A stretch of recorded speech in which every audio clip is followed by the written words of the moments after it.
it's a real pleasure to be here at an NASSCOM event. While I get Ashok on stage, I'm going to try to see if I can share my screen as well.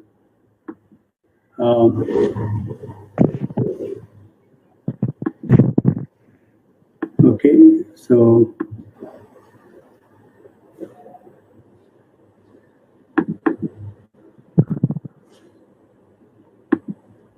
all right. So I have my screen there as well, and hopefully you can see my screen. Perfect. Hey, as I mentioned, it's a pleasure to be at this NASSCOM event. Let me first start by introducing my colleague Ashok Korwar here to you all. Ashok is, let's get the buttons right. Okay, so Ashok is someone I've known for many years. We worked together on various things, including this particular workshop. And he has been an independent consultant in management in Pune for the last almost 15 years. Prior to that, he has a BTech degree from IIT Bombay, PhD from UCLA, worked in the tech industry at EDS for several years, and then was a professor at IIM Ahmedabad from 1990 to 2000, and has been a strategic advisor to many companies, including to me at Persistent.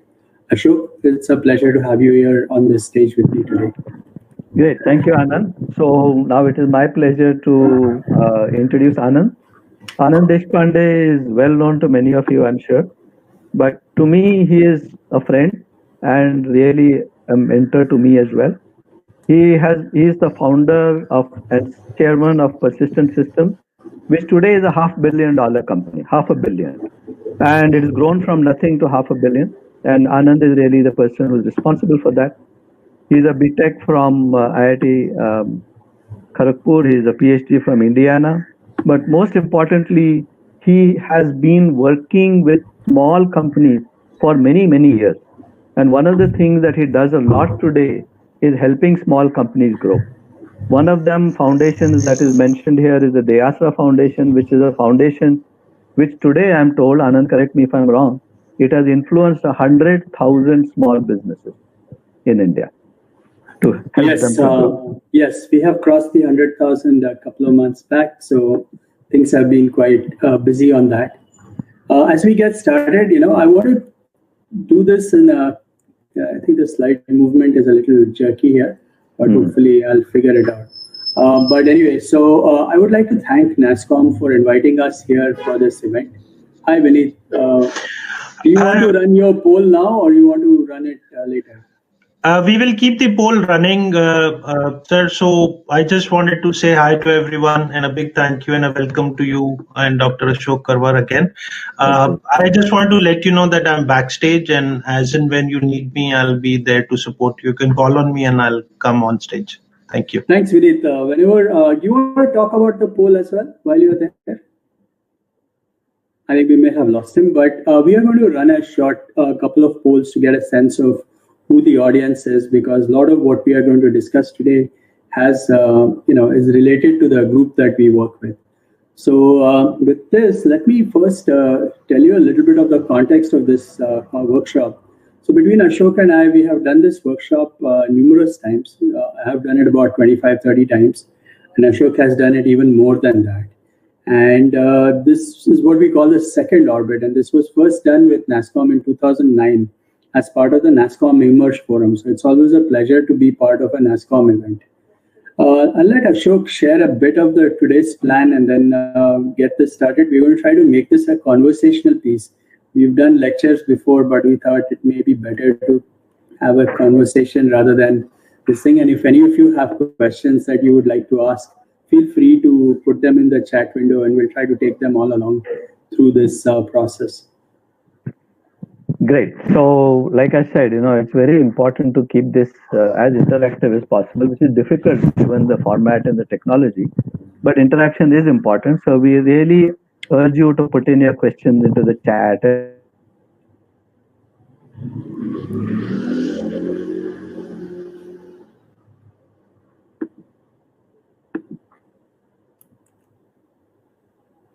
Did we lose Ashok?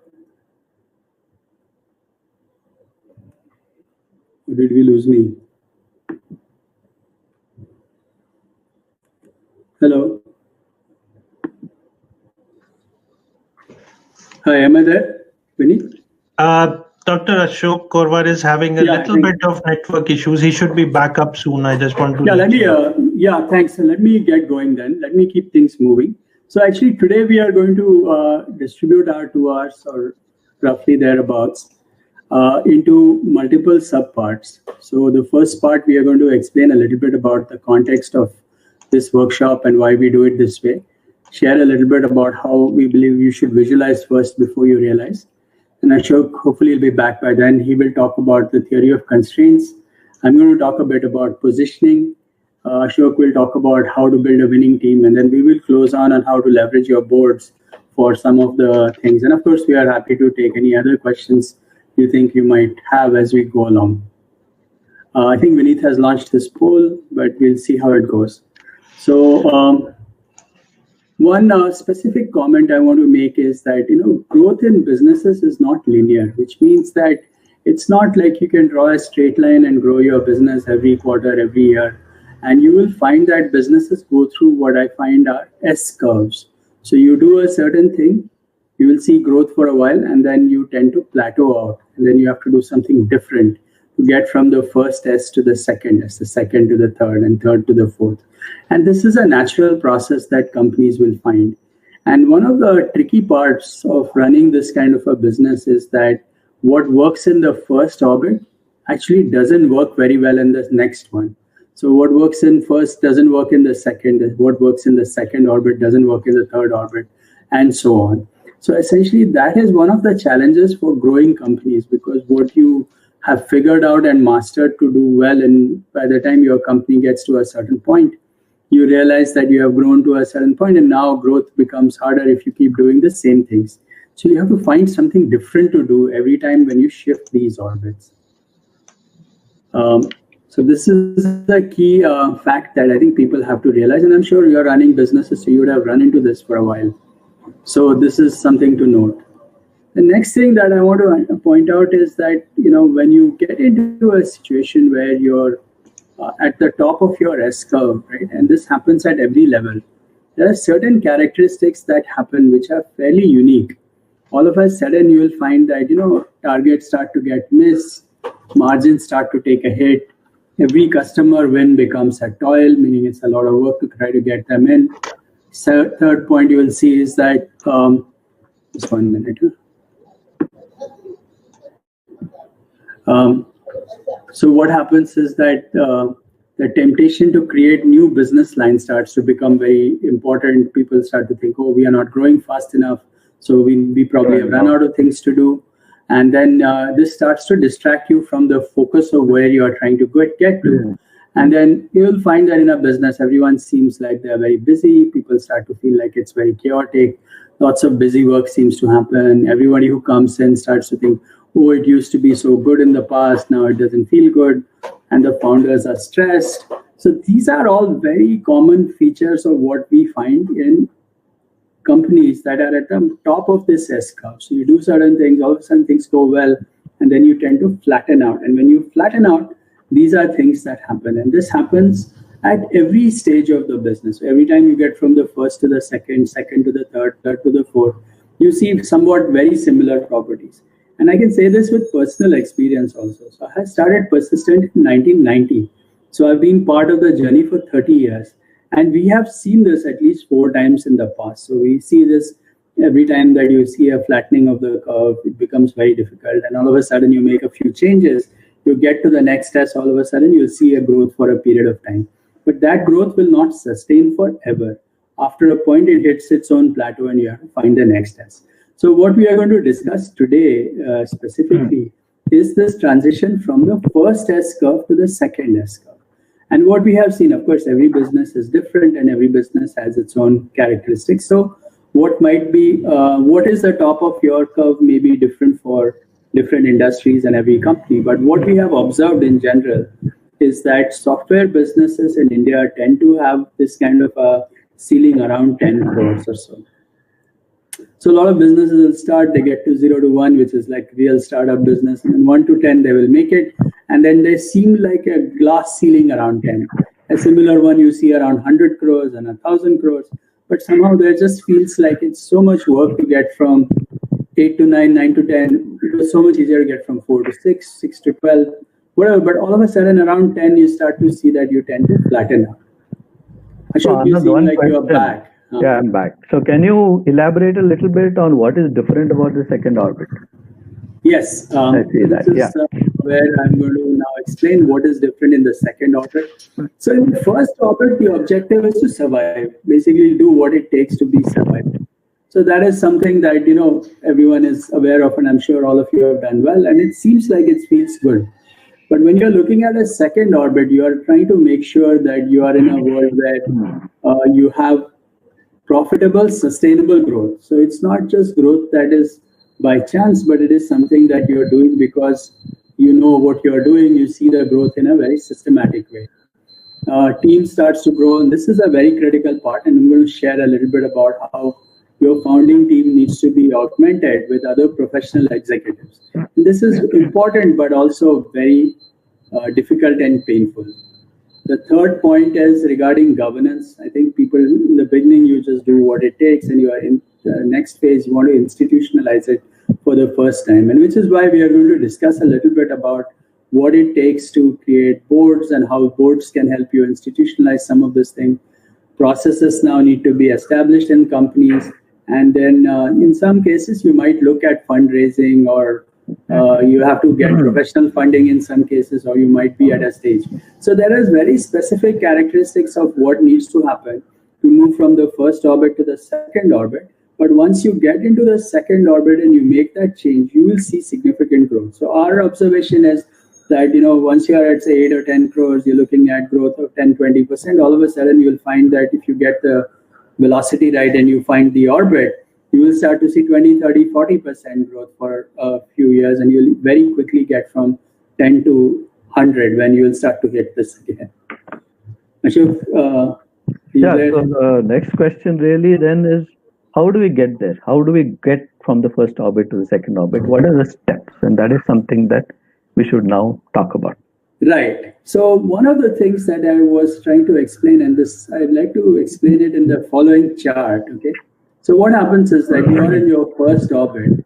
You start from a certain level. You see this S curve. You see a growth rate, and then you tend to flatten out. Now, what happens is that when you do planning, like you would be doing every year, you look at your sort of last year's performance, 2 years' performance, and try to extrapolate. You have this tendency of extrapolating from where you're presently positioned. That gives you a certain growth rate. Unfortunately, what happens is that when you are at the top of the growth, you don't actually grow. You end up following the thick blue line that I have, which basically tends to flatten out, and you feel like you're falling down in the curve. This is a phenomenon that actually Andy Grove also refers to as a point of inflection in the company in his fairly classical books. So really what your objective is that you are, let's say, at 10 crores. You have an objective of getting to be 50 crores or 100 crores.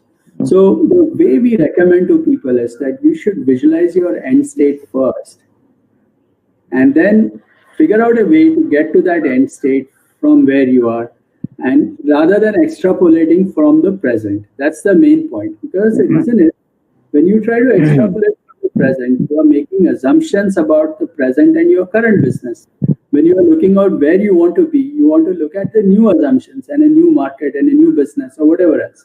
So you need to find that next S curve. So you can't really extrapolate from your current S curve and try to expect to push it forever, but you need to change your S curve. And that is what we are going to discuss today. Ashok, does this make sense? Yep. So the real question then is, how do we do the visualization? What is the process of visualization? Normally, we take time to do it. Today, obviously, we're not going to do that. But one of the things that I would certainly recommend is that the entire team that you have here should go perhaps off-site or go into some room by yourself and think about this.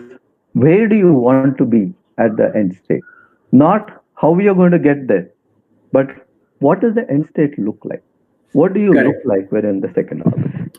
Correct. And this is an important activity. And like Ashok mentioned, one of the suggestions that we have is that some of you who are attending, you should bring your leadership team together and all of you sit together and sort of think about what this looks like. And let me take a short pause, see if there are any questions. See if Vineet wants to talk a bit about the survey results that he has and give a sense on how many people are attending the session. And then I'm going to share with you while this is going on that this is something that you will find has happened to other companies. For example, Infosys started in 81, they were 5 crores in 1991, right? So almost 10 years to get to the first 5 crores. But from 5 to 50, they grew in 4 years. Polaris, which Ashok was involved in, again started in 90. It took them a long time to get to 50. For me at Persistent, I can say that it took us almost a long time. This is 99, 2000, so almost took us 10 years to get from 0 to 10 crores. But in the next 3 years, we grew from 10 to 50. Right? So this next phase, when we found the curve, all of a sudden we see big growth to happen. And so Vineet, are you with us, or do we have the survey? Or all right, I think we'll get him whenever he comes. I don't know exactly how to look at the questions. No, he'll have to give us the poll results. Yeah, and I'm also trying to see if I can look at questions and chat, but it is pretty complicated to look at all these things. So anyway, put your questions in the Q&A window. We will take them as you get along. We will try to call you in, and if Vineet has some other points, he'll bring that in as well. So now let me sort of assume that you have figured out what it takes and the kind of things that we would do in a situation at say tech or software industry is to say, okay, I run a 10 crore business. I want to be 100 crores. So what does my business at 100 crore look like? What does that mean? I want to see how many people would I have in the business at that time? What kind of products would I have? What kind of sales team would I have? How many project managers may I need? So you try to build a model of your business at 100 crores without worrying about the incremental growths on a year. And why is this important? And this is where I'm going to invite Ashok to explain a little bit about the theory of constraints, because this is a good way to say where we want to go next. So Ashok, can you please move on and suggest a little bit about the theory of constraints and how companies should go through this and explain what the theory is? Right. I'll do that. So what we're really talking about is where you are. You know where to go. Now the question is what prevents you from getting there? And that is really your constraint. So I'm just going to give you a high-level view of this theory of constraints, which is by Dr. Eliyahu Goldratt in his great book called Goal, which I would recommend to everybody to read. If you haven't read it, read it. It's a cheap little book, but it's got some fabulous insights. So basically what we are talking about is what will prevent you from getting there. And it is something that you have to identify. And one of the things that is very clear, according to how we look at it, is that there is usually one constraint, not 10,000 constraints, one constraint. And you need to figure out what that one constraint is. Now, what is constraint is really, if you think about, let's say, I know Mr. Tyagi has just come from, a traffic jam. What causes traffic jam? It's not the speed of your car, right? This is a typical view of a Delhi street, actually. And the question is, what determines the speed on this road? Clearly, it's not your Lamborghini that you are driving that's going to determine the speed of the car on this road. It is the slowest person on the road. It is that handcart guy, the auto rickshaw guy, who is going to decide the speed of this road. And this is typically true of any system. Any system has one point, one choke point, whose throughput determines the throughput of the system as a whole. And basically what theory of constraint says is you got to find what that one choke point is. If you don't do that, it doesn't help working on anything else. So you can work on any other part of the system, but it won't help improve the throughput unless you figure out the one thing that is your bottleneck, which is your constraint. And typically it is one thing. So you have to find that one thing. So now how hard is it to find this? It is not go about hard. Finding such a question? That's a very important question. And I think what happens is people do a lot of market research, they'll hire 10 consultants. All that is unnecessary. What you really need to do, you understand your own business, right? So you need to kind of do a little bit of a thought exercise to yourself and say, okay, this is my business. You look at the different elements of the business or the elements of the throughput And you ask yourself, if I double this, the capability of this, will it double the throughput of the company as a whole? Will it double my revenue? Will it double my business? And if the answer is no, then that is not the constraint. You have to find that one thing which, if you double or increase by 10x, it will improve the throughput of the system that much. I'll give you a very simple example. Do you think the market will be a constraint? Market as a constraint is just impossible for companies of the size we are talking about.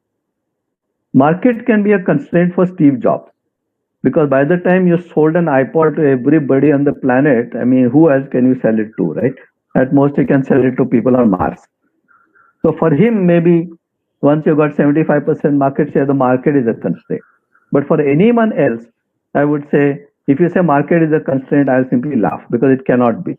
It cannot be the constraint, because most of us are very small. That being the case, actually this makes it very interesting, because what it means is the market outside you cannot be the constraint. Then where is the constraint? It has to be inside you, right? And the good thing is, if it's inside you, you can do something about it. If it's the market, what can you do? You can't grow the market. So the fact that the constraint is inside you is very good, actually. It's a very positive thing. So the question really to ask is, what kinds of constraints do exist in the real world? And there are three kinds of constraints that we talk about. The first kind of constraint really is something that is very invisible, very insidious, and very, very powerful, which is the mindset constraint. The mindset constraint is a constraint that you impose upon yourself. You're growing up, you're saying, I can never be Steve Jobs. I can never be Shah Jahan. I cannot build Taj Mahal. Fact is, Shah Jahan didn't build the Taj Mahal either, right? The people who worked for him did it. The metaphor that I always give, that I always think about is, all of us would have seen this elephant at a typical temple in India, right? This elephant is tied to a small, with a rope, to a small stump on the side. Now, the elephant is strong enough to rip that stump apart and go on if it wants to, but it doesn't. You know why it doesn't do that? Because from the day it was a baby, it was tied to that stump, and it got into thinking that there's nothing it can do about it. So when it is perfectly capable of ripping it apart, it doesn't do it, because it never occurs to it that it can do it. This is a typical mindset constraint. We all have it inside us. How do you break out of it? Yeah, how do you break out of it is a very, very... sometimes the best way to do it is to get somebody else to tell you that you can do more. You need a mentor, you need a coach. Sometimes talking to your spouse helps. In the typical Ramayana story, it is Jambavan who is telling Hanuman that he can cross to Lanka. He can do it. Hanuman didn't think so. But Jambavan had to tell him that he can do it. So you need a Jambavan who will tell you that yes, you can jump across to Lanka, because you are capable of it. And that is something that is important, to find somebody who is capable of telling you that, because by yourself it is difficult to get out of it. So in my case, it was my wife who got me to break my mindset constraint that you can never be independent. I am a typical middle class guy brought up in a family who says that you have to go work for somebody.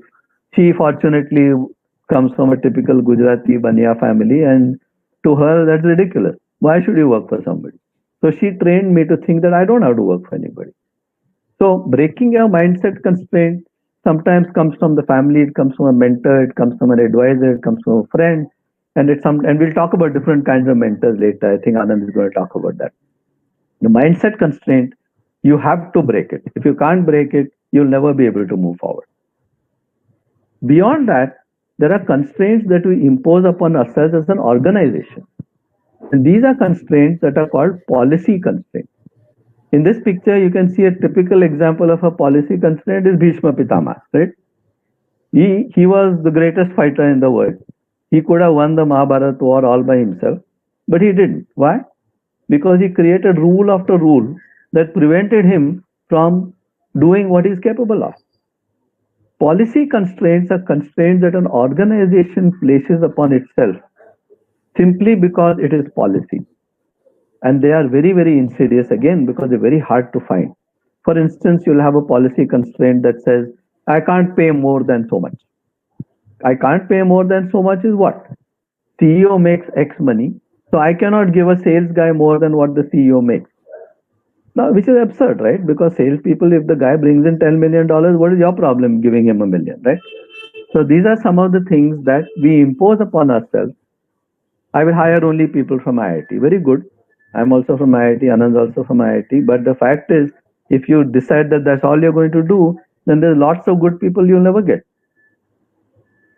I can trust only Indians in the field is a very insidious one that I've seen many times, where just because we are an Indian company and we want to penetrate, say, the Japanese market, we will send an Indian there who doesn't speak Japanese and doesn't understand anything, and he will be completely a failure.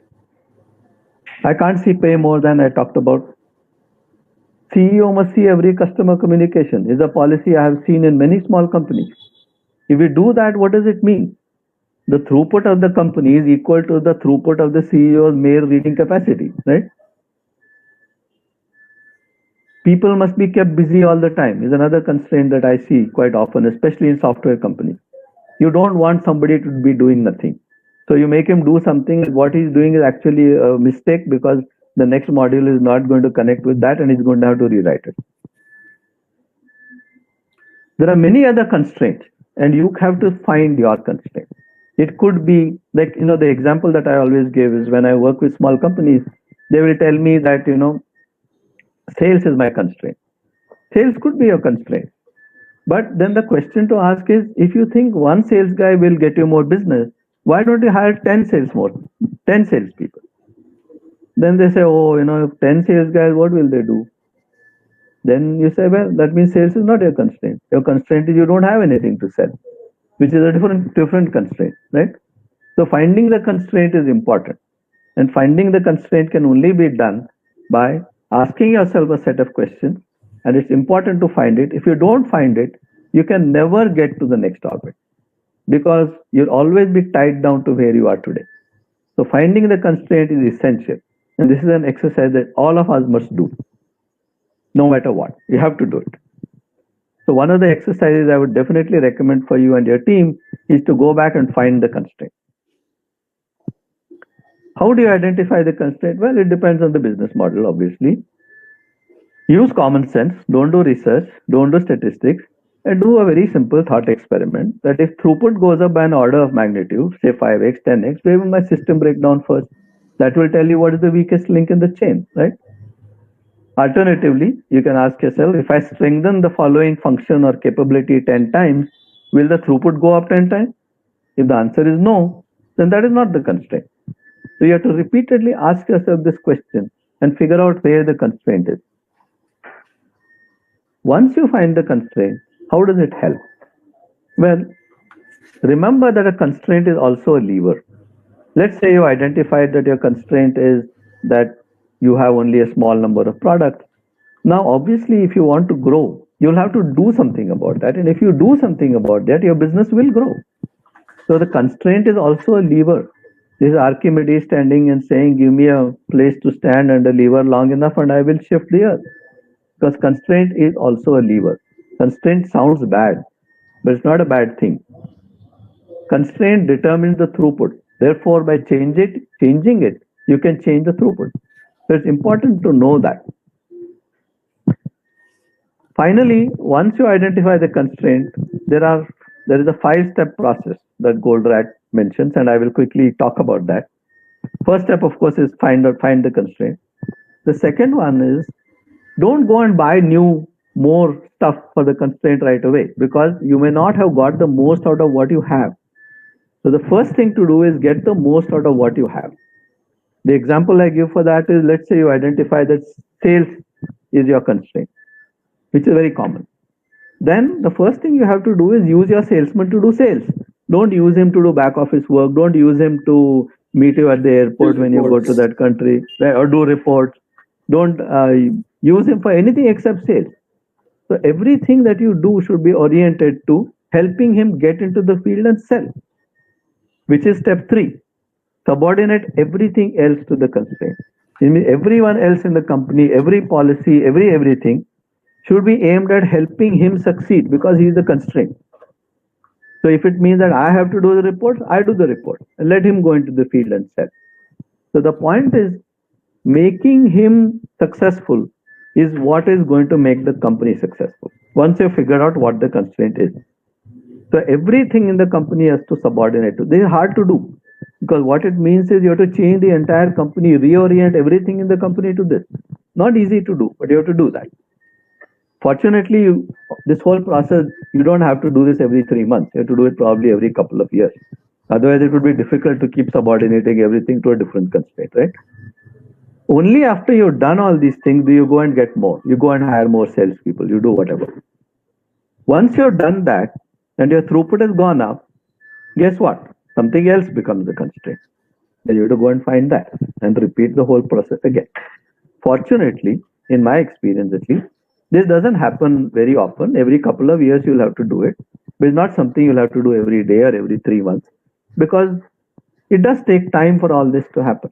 I mean, if you hire 10 more salespeople, it's going to take some time for them to be productive. And when they are productive and the company is humming along, then something else will become the constraint, like your delivery function or your product development function or something.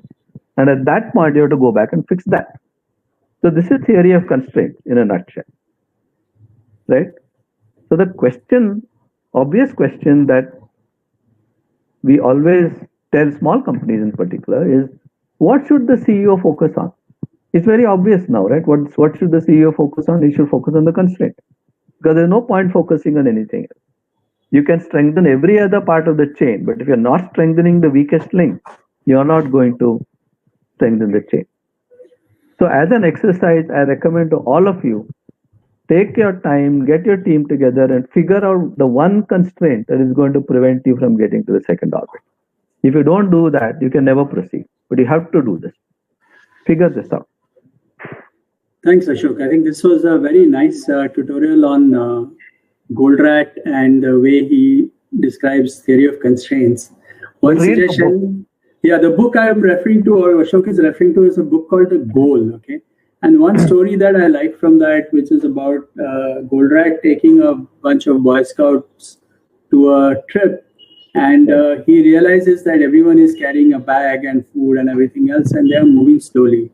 Right. It is important for this pack to move on together because if they go, the big boys who are bigger and older move on in front and the kids stay back, that'd be a problem. So what he decided was that he should slow down the big boys and accelerate the young ones. So he got the young kids to give their backpacks to the big boys. And all of a sudden, those guys got slowed down, everyone moved faster, and you were able to get this to happen quickly. So he subordinated the resources to the constraint and got that moving. Ashok, we have 2 questions here that have come in. So the first one, and I'm going to take questions as I get to read them unless Vineet has a better way to do this. So there's a question that I have from Somil Shah. He asks, what about the world having changed around you like the present COVID? Would the curves be different from historical situations? Ashok, you want to comment on it? Your audio is not clear to me. I don't know if you can hear Ashok. All right, so my comment on this question also, Ashok, you're back. Yeah. No, so what I was saying is it refers, I think, to the S curves that you were talking about. Correct. Yes. So let me comment on it. So what we find is that clearly, because of COVID, the situation has changed for sure.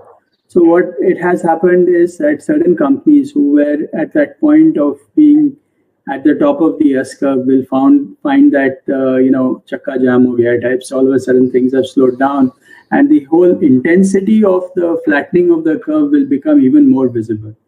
On the other hand, if you found yourselves at the right spot on your S curve, the COVID crisis might actually accelerate your growth curve. So a lot of times what happens to you during crisis can be a function of where you are in the S curve and might help you move faster from one curve to the other curve or slow you down. So that depends a lot on your condition and where you are in the business. So again, this is a good question to talk about, and we will see how it comes up even further. There is another question that someone else had, which I think has gone away from this list now. And that was regarding how do you work with companies that are a 200 crore company? And do these theories work well for them? Well, the thing is, some of them do, but our objective of this particular session actually is to help those which are the 10 crore companies trying to move from the first orbit to the second orbit. What we find is that what you need to do from the first to the second is different from the second to the third, and then the third to the fourth. So, what strategy works between first and second may not be the right one for the second to third. So this is the reality of situation. So, we'll have to kind of work with it as we go along. But this is really not intended for the really large companies. If you're from the large company, you will find some techniques useful, but there may be other techniques that may be better for you. There's also a couple of questions that refer to things that we're going to touch upon in a few minutes, so I won't answer them now. Like, for instance, should you focus or should you expand your portfolio is the next topic that we're going to talk about. Similarly, your co-founder is your strongest asset. What do you do? We'll talk about that too. All right. So I think let's move on, Anand. I think the question... Ashok, you see me, right? Yeah, I see you. All right. Vineet, do you want to just make sure we are all on track and, just call you in for a second, but otherwise we'll keep moving. I hope it's okay. Do you want to talk a bit about your poll results? Sure. Thank you for these interesting insights. I think on our poll, we are seeing some very interesting results. We have got approximately 200 participants who are joining us today, and more are joining us as well. So based on the SME responses among our audience today, how many founders typically do they have? So interestingly, none of our participants have more than 3 co-founders. 35% of them have is a single founder company. And sorry, it's changed now, 32. It's a live poll. So 32% are a single founder company, changed again, 30 and 70. So we are seeing approximately a 2/3 and a 1/3. So 2/3, of our SME participants who are responding have about 1, 2, or 3 founders in their business. On the turnover side, the highest is 20 plus crores. I believe 42% of our participants are 20 plus crores from their revenue perspective as they stand today, followed by an equal split between of 21% between 5 to 20 crores and 0 to 1 crore.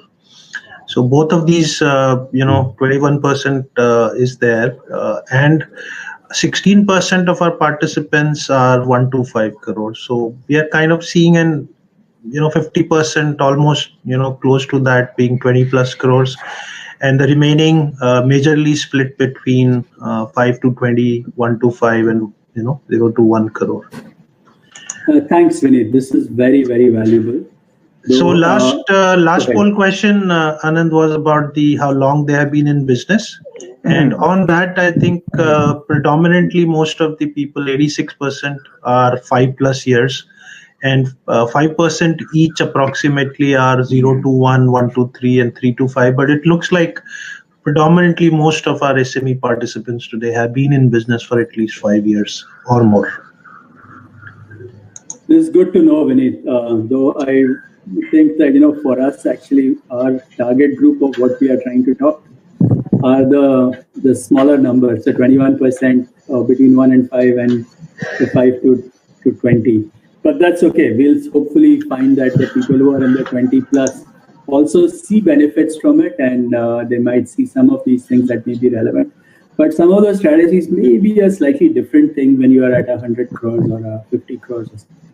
Let's see how we go about that. While on stage and have your attention, I had one question myself about, and I'm sure that this might be coming up in other participants' mind, about the constraints. So you talked about constraints. So there could be maybe multiple constraints, Dr. Ashok. So how do we prioritize, or what is the one that we focus on? Or are you going to talk about that later? No, I think you should answer this question now.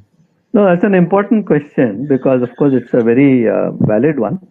the fact is, if you think about, let's say, a chain, now there will be one weakest link, right? There can't be two weakest links, because unless they're two of the exact same strength, it's very unlikely that you'll have two which have exactly the same strength. So what we are really saying is there will be many weak links, but find the weakest. Weakest. What is the weakest? What is the one thing that's going to prevent? Fix that. And once you fix that, you can worry about the next one later. But first focus on the one thing.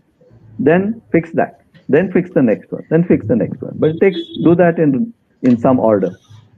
Otherwise, you get defocused. That's a very important takeaway, I think, because you have to look for the weakest. Sometimes you get too overwhelmed with maybe 2 or 3 things not working, and then you get distracted. Thank you so much. We are looking so forward to the remaining part of the workshop. So I'll go backstage, and then you can call me whenever needed. Yeah, what we'll do is we'll get you in every time we have this interview. We are running these 20-minute type subsections. So, every time we complete one, be good to take questions, get you in, and we'll see how it goes. So, Ashok, should we move on to the next point? The next thing that we should, I think about is when you visualize your second orbit business, how do you think about it? If you talk to people out in the market, including VCs and everybody else, they always want you to look at a very big market and say, look at $1 billion, multi-billion-dollar market and try to get 0.05% of it. Now, how should people think about it? Is this a valid way to think, or what is your prescription here? Yes, Ashok, this is a very important question, and I think this is something we have been talking about for a while. So one of the things that there's a fairly well-known theory, but I think it's important to reiterate that in any market, you have 3 to 4 players, typically 2 to 3, 4 players, who tend to be the dominant players in the market. They tend to get almost 70-80% of the market share. And then you might have hundreds of other businesses which are not leaders, which are fighting for the last 20%. And this is true in every market that we look at. So the problem is, if I'm running a very small business, what does that really mean? And that is where the challenge and the interesting discussion is all about. So as I was saying, that in any market, 80% of the market share is dominated by a small number of people. So typically each one will have more than 20% market share, and the rest of the market will be completely squeezed. So the game that you have to play is to become a leader. If you're not a leader, right, then you are in the rest. If you're in the rest, you're fighting for margins, you're fighting for breadcrumbs in some sense. The real business goes to the leaders in the market. And this is even more true in the software-related businesses as well, because if you are just like everyone else, why would somebody come to you? They might as well go to the best. And that's sort of where the small companies have to really think through this in a slightly different way. So how do people know who are leaders and all that? So there are agents such as Gartner and others who create these quadrants and other ways to tell you that, okay, these are the leaders and these are not the leaders and whatever else. Now, the situation that is very important to think through is, now you are running a 10 crore business or a 20 crore business, and you want to be a leader in the market. How do you become a leader in the market if you're only 20 crore business? So the key to this whole exercise is to identify a market where the market is about 4 to 5 times the aspirational size of where you want to be. So let's say you are running a 20 crore business. You would like to see your aspirational number is, let's say, 100 crores. So what is important is to figure out a market where the market is no bigger than 500 crores. And this is critical, because if you had a 500 crore business and you are a 100 crore business out of it, you would have 20% market share and you would be a leader in that market, right? So that is really the key to defining the market, is the key. So when you talk about leadership, it's not about what you do. It is what you do in the context of the market where you are a leader. So the key is to define the market carefully rather than talk about the leadership of the product. And one example that I want to share is an interesting one. We were at a conference in Las Vegas, and there was a magician who showed up and said, I'm the best magician at my price point. Okay. which means that, of course, there are good magicians at various price points, but if you want to pay only so much money, then I'm the best one you can get. So he had created a niche for himself in a particular way. There are other ways to create these kinds of niches. You can say that you have a niche in, because you are in this region or in this area, or you work in geographic mix, or you have a kind of business. You work in the financial, whatever systems market or whatever else. So that's an example of how you create a niche. Now, this is another thing I wanted to share with you is that, this is the lion, for example, also defines his territory. He's the leader in that territory. The lion will not claim that he is the leader in the entire jungle. He has his own areas, and the tiger will have his own areas in which he is the king. And he makes sure that his territory is marked. And within that territory, he is the king of the jungle. Right? So a lot of these animals also have figured that out, that being leader is important. And if you want to be a leader, you have to define the boundaries in which you are a leader. And that is very critical for small businesses. And that's the point we are trying to make here. Now, this is a little bit contrarian to what you might see in terms of what the VC might say. I'd say, oh, this is a huge market, go after $1 trillion market. And then if you are at $1 trillion market, you'll get some part of it. But the reality is that if you are a small business of 10 crores or 20 crores or 50 crores, and you are chasing a $1 billion market, then how will you go chase it? It is so distracting. You will not know exactly what to do, how to go about it, where to go, who are the customers. You show up in meetings and every time you lose the deals because there are other people who will show up too, who have a clear understanding and a better value proposition and who are considered leaders in that market. So if you are running a 550 crore business, then you have to decide, okay, I'm going to go after my market of 500 crores or 5,000, my 500 crore market that I'm pursuing is made up of deal sizes which are, let's say, 5 crore deals. Because if I'm running a 50 crore business, at a 5 crore deal, I am a very viable partner in that customer. No large company wants to do these 5 crore deals. I have differentiated myself as compared to the other people. And that sort of just makes you unique in that market space that you are playing around, right? So these are examples of how you might want to segment this.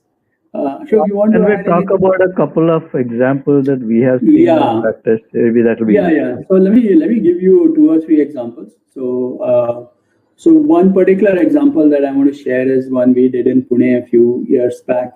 So this gentleman used to be in the travel agent business. He was a travel agent and providing travel services. And there are a lot of travel agents. So he was just one other travel agent in that whole travel agent market. And he attended our course, and we tried to tell him that you can't just be a travel agent. You have to be a little bit more specialized, and you have to decide what you want to do. So when we met him a few years back, he told me the story that after the session, he decided that he was getting a lot of business from exchange visitors, people coming on an exchange visit. So they would come, the universities in the US typically would organize an event saying, okay, we are getting 30 students to travel to India for a 2-week study tour. And he sort of became the de facto travel agent for organizing these study tours for universities. What did this do for him? One, it got him focused. Who is this customer now? He's not just trying to find anyone who wants to buy a ticket.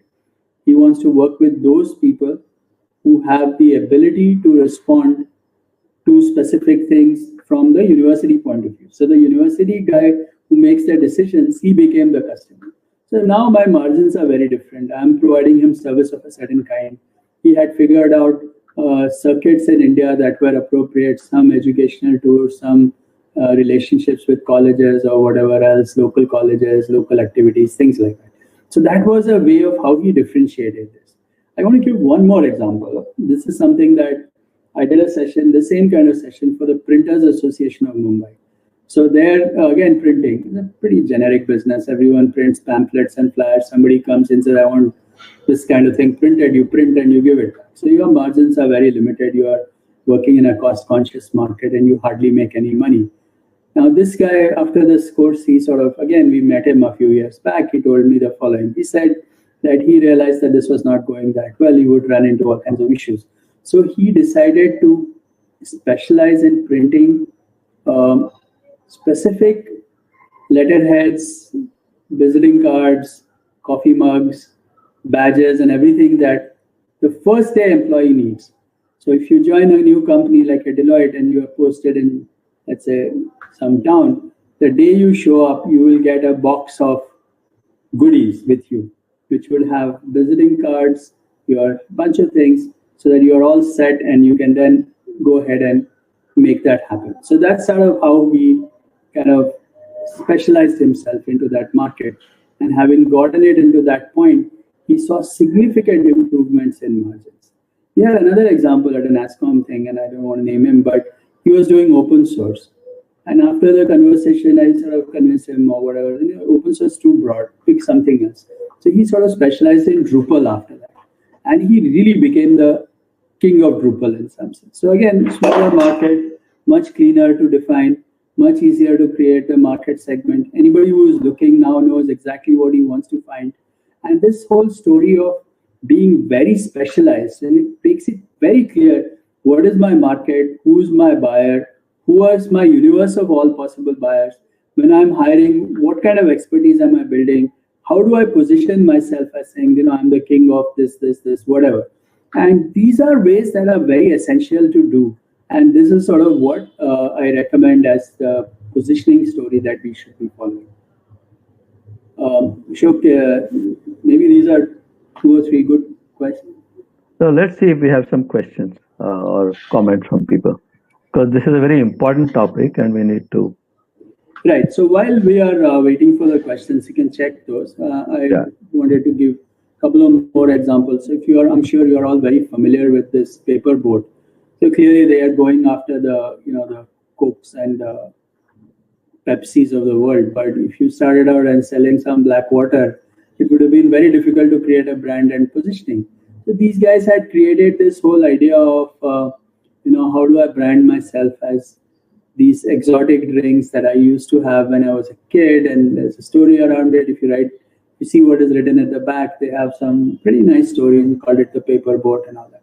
So Ashwini Deshpande, who was one of the designers who we worked with, she is one of those who has sort of worked out with these paper boats to be the design partner for them. So she shared this story, which I thought was quite fascinating, of how they were able to get into the market, and now they have created a decent size for themselves. There are other such, things like they're coming in, and there are some more examples. So one of the questions that somebody is asking about, what is your challenge or positioning mindset? I want to share a persistent story, Ashok, which may be relevant. So in 2001 time frame, Y2K had just completed, and all of a sudden everyone was trying to sell software to everyone, and all of a sudden you had lots of software being sold, and everyone was trying to sell software. At that point, we realized that most of our customers tended to be software product companies.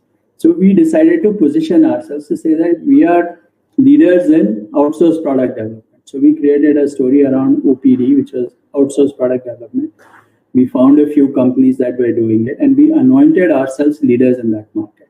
So even when we were doing business in that market, we were doing whatever, $10, $15 million, $20 million, so fairly small numbers. There were companies like TCS and HCL and Wipro who did significantly more in that market on their own. But the reality is they would not call themselves niche OPD companies. So if there was an OPD survey made, they would not want to show up in that market because the market was not big enough for them in that market. So when it came to comparing other people, they would include people who were pure play players. And we always found that it was a good thing for us to be specialized in that. And we got some very good growth for a period of time because of our specialized point of view on how we were called ourselves the outsourced product development company.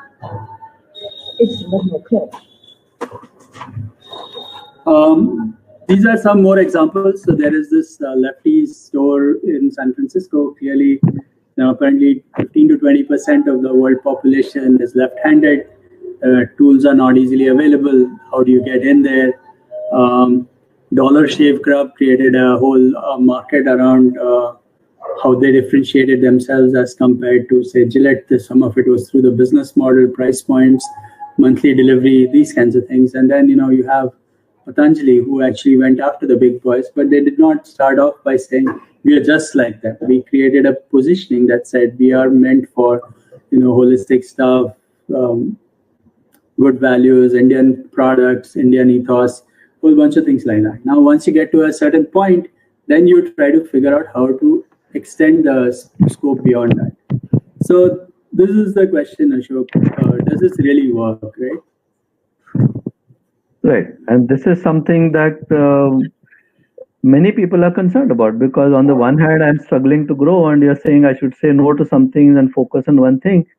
I would say that in my experience, at least, this is the only thing that works. If you run after everything, you will catch nothing. Therefore, focus is critical for a small company. A large company can afford to chase everything, but a small company has to chase one thing and say no to a lot of things. So in fact, my main task whenever I work with a small company is to get them to focus, because it's too tempting to run after everything that moves. And unless you focus, you'll never get anywhere. So my experience is, yes, this is very important. It can be done, should be done, has to be done. In some sense, you have no choice. Correct. Actually, I would even go further that everyone needs focus, and even large companies need to be focused. When you are trying to chase two rabbits, you basically lose both of them. And this is actually very counter. I find a lot of VCs, a lot of people who talk about this don't really explain this very well. Everyone has this feeling that don't put all your eggs in one basket.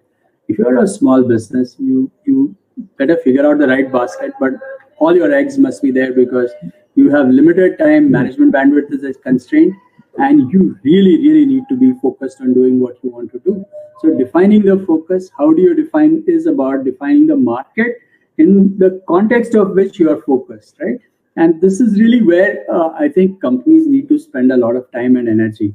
So instead of necessarily focusing on what you do alone, think about who will buy you and in what context are you going to be looking at your products.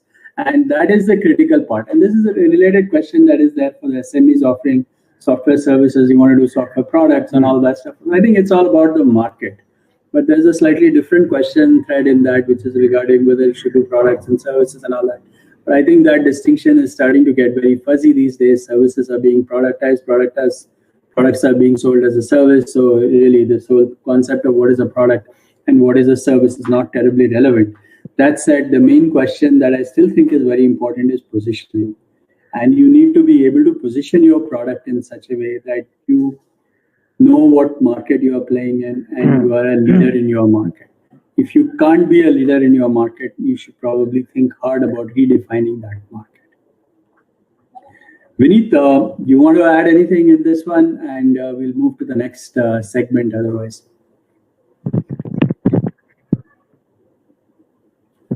I'm trying to follow questions on the chat. I don't see too many of them, but if you have a question, post it. I don't see a nice way of calling you on and asking you for a question, but feel free to add to whatever you might have there.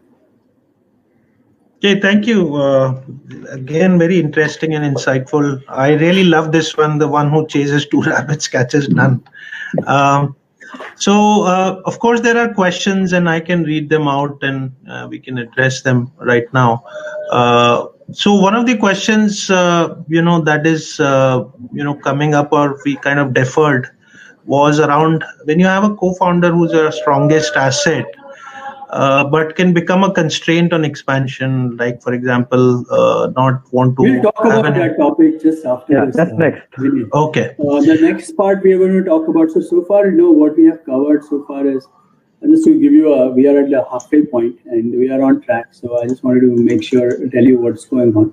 So first part, we covered the fact that, you should, there are these orbits. It's real. It's not a continuous growth. You'll find that, your things tend to stabilize and tend to flatten out. You have to find the next S curve. So that's the first thing we said. We mentioned that the first to the second S is slightly different from the second to third, third to fourth. The second part we talked about after that is that instead of trying to extrapolate from where you are, especially when you are at the top of the S curve, If you extrapolate, you're going to be suboptimal. You're going to look at assumptions that are failing. So you need to find the next S curve by saying, okay, where do I want to be? Work that out first and then figure out a way to get to that. And how do you get to that? Break your constraints, find your constraint and then get around it, or figure out how to use the constraint to leverage your growth. So that was the theory of constraints part that Ashok talked about. As you move forward, one of the biggest challenges that small businesses have is they sort of, at this point in your business, you need to become a leader at something. So you have to define leadership. And defining leadership when you are a 10 crore, 20 crore business is not about saying, okay, you're not trying to compete with the GE or the TCSs of the world in the software business. You are a 10 crore business. You have to differentiate and keep that sort of unique and different. So niche strategies work.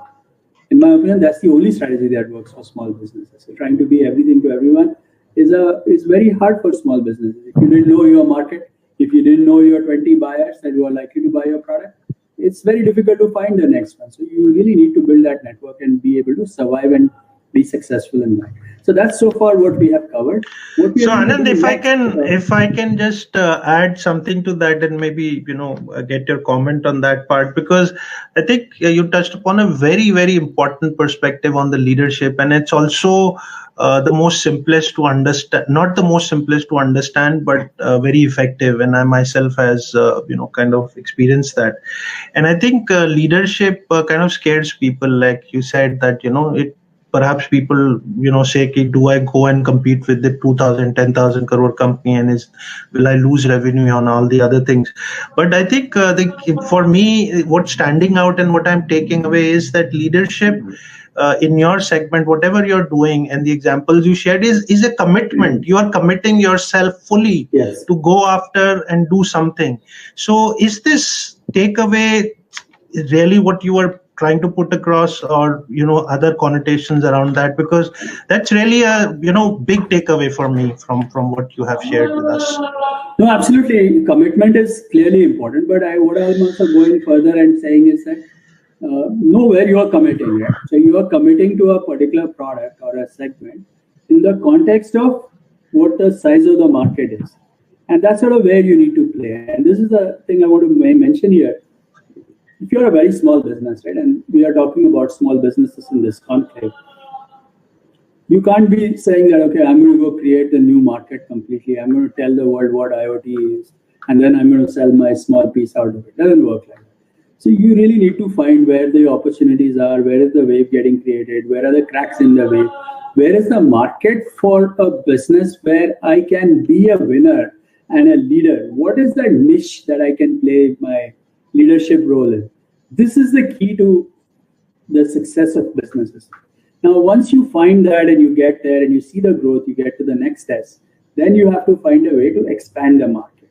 And that's the next strategy. But we are not spending too much time on that today, because I think we should really tell you that you need to define leadership, but define leadership in a market that is big enough for you to play a role that you expect to play.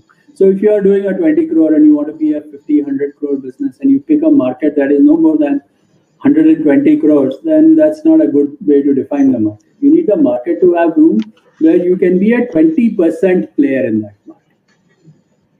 Got that. That's amazing. Thank you. So I'll be backstage again, and yes, Vineet, what we're going to do next for the rest of the crowd here, we're going to do two main parts, and we'll take more questions.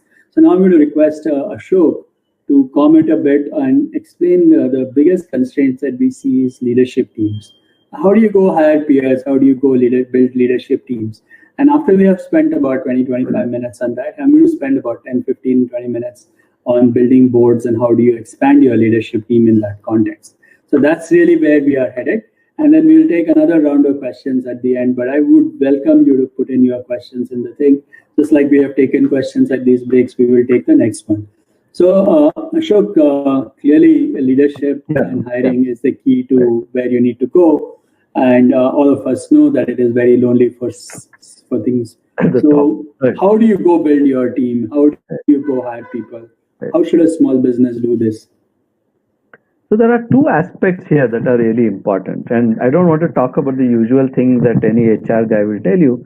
What we really want to think about is, how do you expand if say the constraint is really the founder, which is his ability to think, how do you expand that constraint? One way to do that, of course, is to hire peers. See, we all know how to hire subordinates, but do we know how to hire peers? Do we know how to hire somebody who is equal to us? And this is a very, very difficult thing to do, but very important, because your ability to get somebody who can think like you is very important to be able to expand 100% to start with. Otherwise, what happens is you have subordinates, you can get subordinates, but subordinates will never be able to expand your bandwidth too much because you have to sit and manage them also. So getting peers to join you, people who can be your equals, is the first and very important and very difficult step that has to be done. Now, how do you get somebody to come and partner with you? Ashok, one other comment I wanted to ask you is that are people at different phases of the S curves in different orbits? Do you have different kinds of people that you need for different orbits? Or can the same person be sort of extended across multiple orbits? This is also a very important point to consider, because when you're, let's say, in the first orbit and you've got a bunch of people with you, you must recognize that the capabilities and the mindset that is required in the second orbit are different than what they were in the first orbit. In the first orbit, you have to be very entrepreneurial, you have to catch everything that moves, you've got to basically keep moving. That's important in the first orbit. In the second orbit, you have to think about what you're doing. You have to plan, you have to strategize, you have to be able to position yourself, you have to be able to go and talk to customers, communicate to customers, things like that. So that capability is not something that is natural to the first orbit, but is necessary for the second orbit. So you have to find partners, peers who are capable of those kinds of things that are required in the second orbit. And the people who brought you to where you are today may not be the people capable of taking you to the next level. So this is something that is very hard to do, but has to be done. And sometimes you yourself have to change the way you think. The story that, in fact, maybe it's a good time for you to tell the story about what happened to Persistence. When you were basically the best coder in the company and took the company to a certain level, because some people have a question on that. You grow from 10 to 100. Well, you grow from 10 to 100, but from the next one, you have to behave differently, right? Correct. I think this is a very important point, and I want to share a story which we've been calling it, like, transition from my company to our company. And this is something that is very critical for founders, because what happens is that when you are a founder of the company, you get used to running a company in a particular way. So let me give you my story. So this is about 97 or so. So we were about 50, 55, 60 people in the company. Things were going well. We had good business and we were doing quite fine. Margins were good and things were all, going all right. We had hired some very good people in the company and it was pretty much our company. But what was happening, we had an offsite and we figured that, if we had to do more work, how fast do we want to grow? And there was always a resistance from people like me saying, oh, if we take on more responsibility, you take on more work, then it will be more work for me. And I like coding and should I be doing other things? And all of a sudden, that was starting to become a constraint in some sense. So one of the things that I realized that came through from a question that one of the fellows in the team asked me, he asked me saying that, hey, you're talking about growth and you're looking at what is good for you, but what is in it for me to see from what you are suggesting here? So when I started to think about it that way, saying that how do I get to make sure that I create room for every partner or every individual in the company so that they all feel like there is something for them to grow, it changed my outlook. So I moved from being sort of deciding that this is not my company, this is our company. And when I started to think about our company, then my role in the company was as the CEO of our company rather than the CEO of my company. It was very different. It took me a year to change that mindset, okay? But it was very important because when I realized that when I look at our company, it was very obvious that I should go be the sales guy and sell for the whole company rather than be the coder for myself and I'm happy with what I'm doing kind of stuff. So it really changed how I look at things. And it also helped me readjust my thing as to saying that, as the CEO of the company, I should be doing that job as long as I'm the best person for that job. And at a point of time when I find that, there may be other ways that I want to do something else, or if I don't want to be in it, I should not be in that job forever. So clearly, it's our company, and I play a role in the company rather than my company and my deciding what is right for me. Right? So that transition was very important, and I think the founders really need to think through this very carefully. And as I said, as some of you may have be aware, so I moved off my CEO job about a year and a half back. And the intention again was very simple. I could have I did it for 30 years almost, right? So I could continue to be CEO for another 10 years. Yeah, fine. But as I was looking at many other things that I wanted to do, I realized that I was not doing justice to the company by trying to be CEO and doing everything else that I wanted to do that didn't align with what I need to do. So if that is the situation, I might as well move on and do something else and have someone else who is right for the company be the CEO of the company.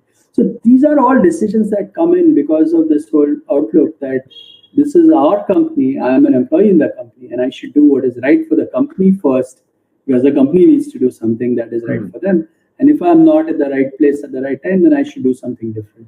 It really cleared my mind, Ashok. That was a very important transition for me. So one of the questions that naturally arises is, isn't it risky to get new people into your team as your peers? What if they don't align with you? Frankly, the answer is yes, it's risky, but do you have a choice? Because if you want to grow, you have to do it. Therefore, it is risky, but it is something that you have to do, and you have to do it with your eyes open and do it carefully and well. I don't think there's any other way to answer that question than to say yes, but do you have a choice? You don't have a choice. But in that case, Ashok, the question could be rephrased into saying that, okay, if you're going to hire anyway and you don't have a choice, how do you ensure that you basically manage this, or how do you ensure that how do you reduce the risk of at least hiring someone else, right? Because as a founder of the company, I always worry that I get someone else and he's going to take the benefit of all the hard work and the toil. I've worked for 10 years to get the company to a certain level.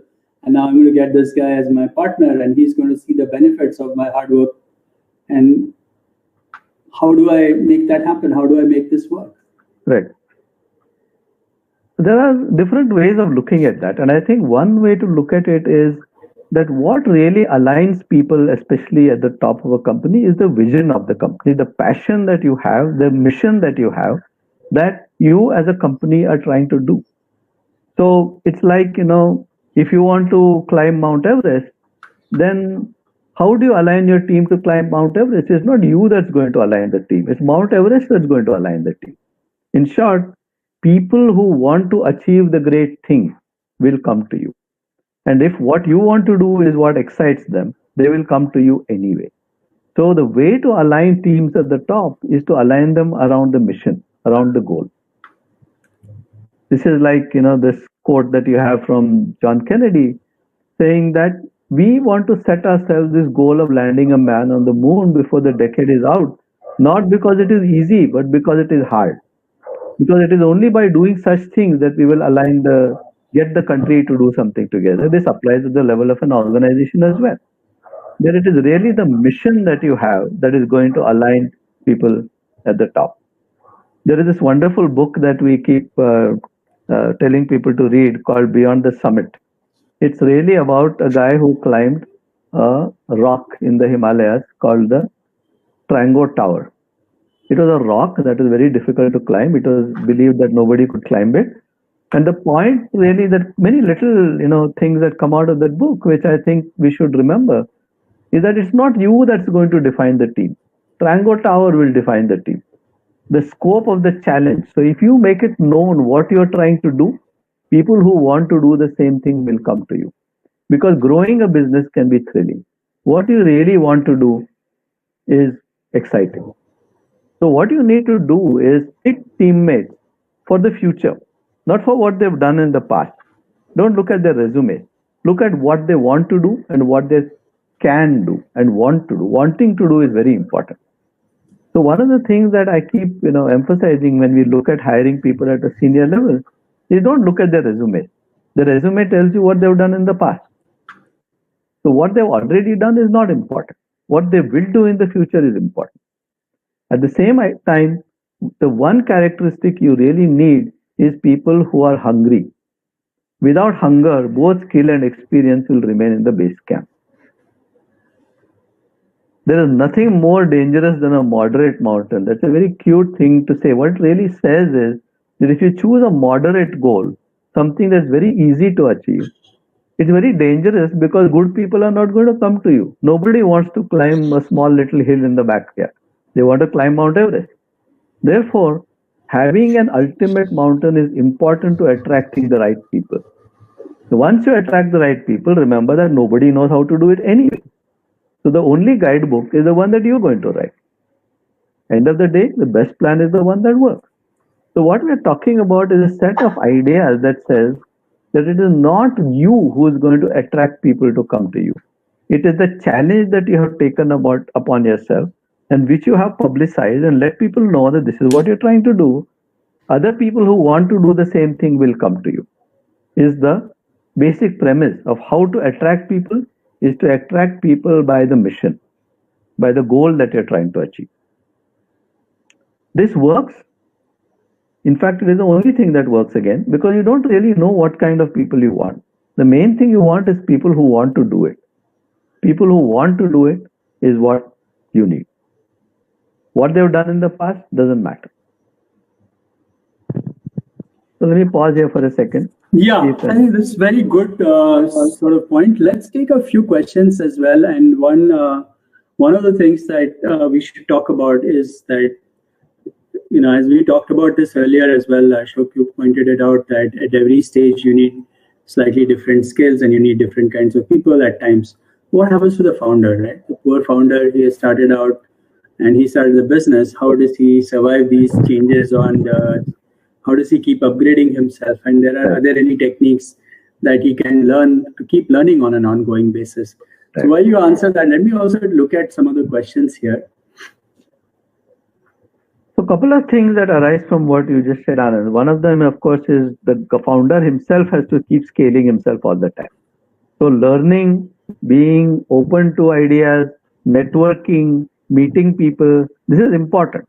In fact, this entire NASCOM forum that we have today is a great networking forum, and it should be used for each one of you to learn from each other and grow.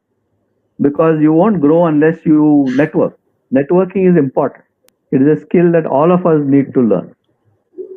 So the founder himself or herself needs to grow all the time. Secondly, I think when you get into trouble with people whom you hired, such as conflicts that cannot be reconciled, you have to find an independent way or a third party way to deal with those conflicts. And that is what we should now think about, Anand, is how do you use boards and mentors and so on. Yeah, so we'll talk about that. But before we get to that point, I think it may be good to get Vineet back here as well. So just to summarize what we just talked about so far, the idea was that, see, man, at the end of it, it's all about getting the team. And you need to get people who are smarter than you and who are your peers, which means you have to share with them what you have in the company, and everyone needs to feel like they're part of it.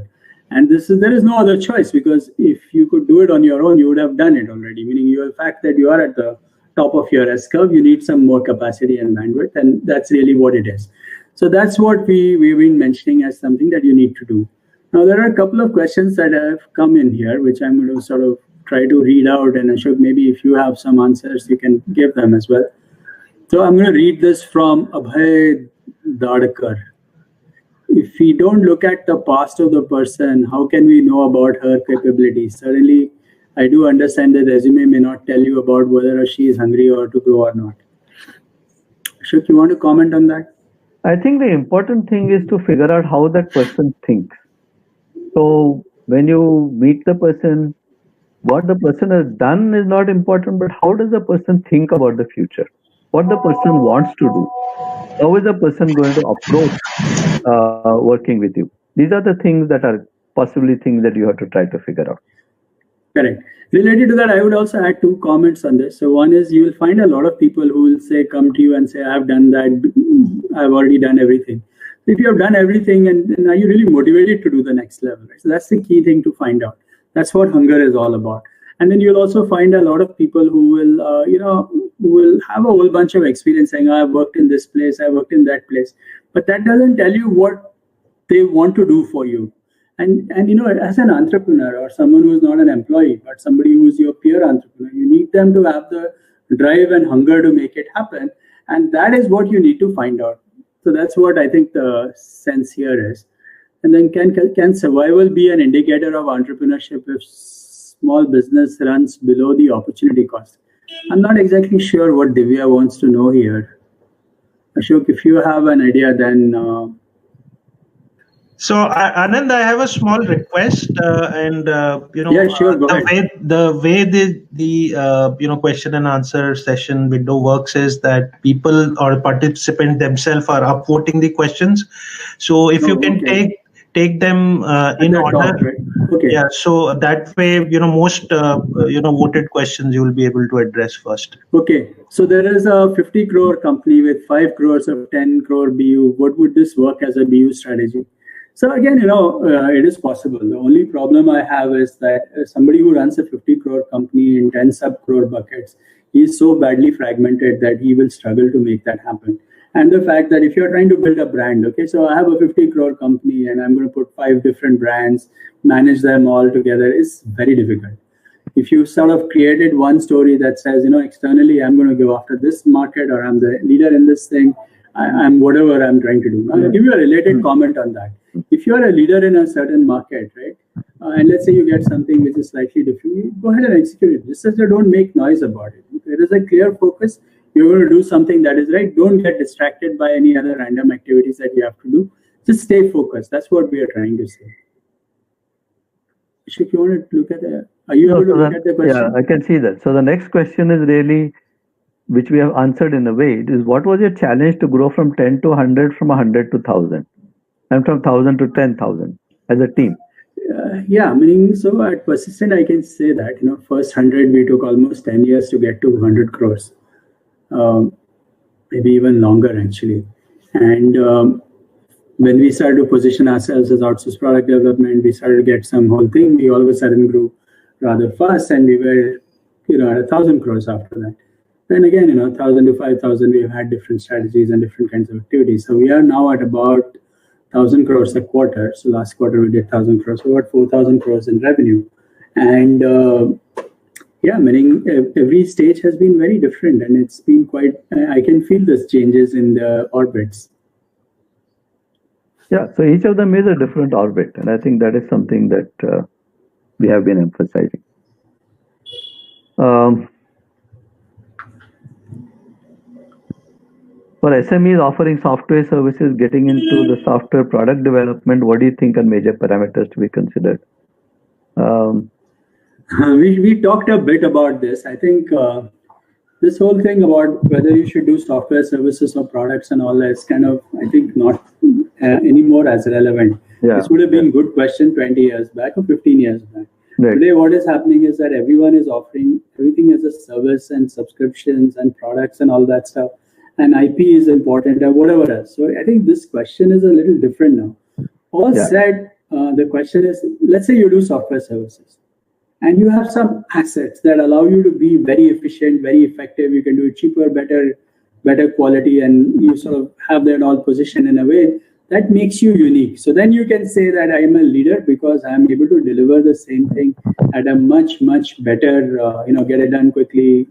I can do it more efficiently. I can do it cheaper. I can do it more reliably, whatever it is. So those are things that you can look at.